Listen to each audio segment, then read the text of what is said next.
and live there any longer.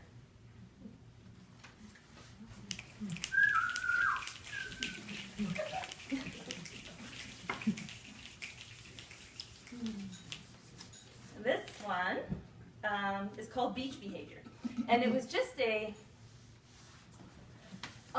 something that I observed as I was talking to people who had been divorced. And I had spent a bit of time with both of them, so I knew both their sides of the story. And this is just my outsider perspective on it. "I don't hate him," she said. "I did, but I don't anymore. My parents never fought, so I didn't know how to do it. I just remember a gut feeling that this was wrong, and he would tell me, 'Your feelings are wrong.' But how can you say that to someone? You remember it differently. She's such a lovely woman, nothing negative or real to say about her. I want to say that it's different for a woman, that all of the ways you've hurt her are not so easily forgotten, that she's had to work on rebuilding her heart, a castle made of blood, into a forgiving place, and there haven't been many others to share her bed. But you carry this divorce around with you too, a bucket of pointy rocks, and your lungs ache with the breath of 1,000 inhalations. You fear what might happen if you let the air out, and the distractions of attempts at starting over, rebuilding sandcastles when the tide is coming in, and your heart has grown calluses whose edges dig into your tissues. You need to cry, need to let out the years and decades of brave and happy faces, let them crumble the way castles always do when the waves come."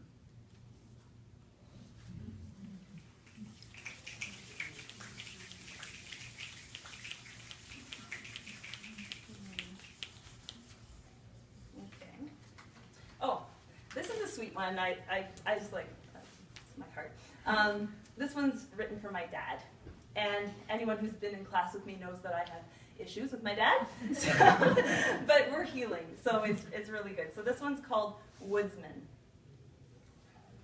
"He was the kind of man who belonged in the woods, who got better with every passing heartbeat, every ring in his trunk, every forest fire.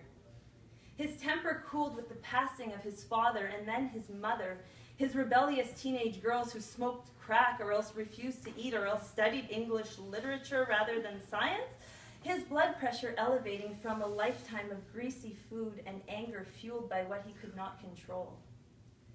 He was the kind of man who had softened, let the years wear off his bark and arbutus, and he became a sweet and solid voice, a maple at the end of the telephone line, the branch that tied me to him, and his heart was the same color as mine.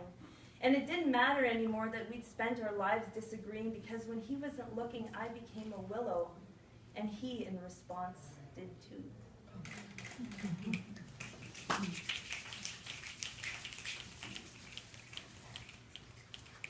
This was written on the day of the US presidential elections. So it's called "You Can't Bottle the Stars," written to our lovely Mr. Trump.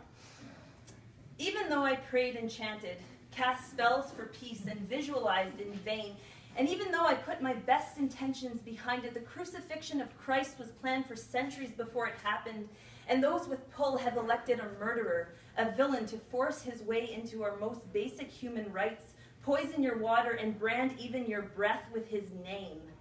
There is nothing more terrifying than a puppet in power who does not know the sound of his own heart, who isn't acquainted with the sacredness of life, who spits on it with stolen saliva reeking of money and ignorance.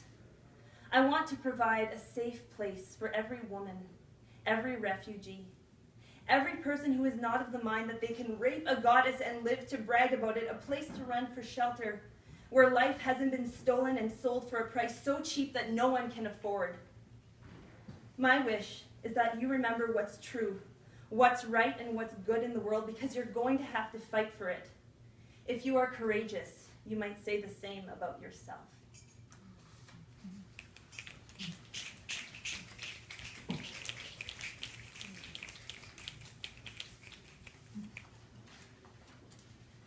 This is a longer one. Let's see how we're doing for time. 1:13, okay.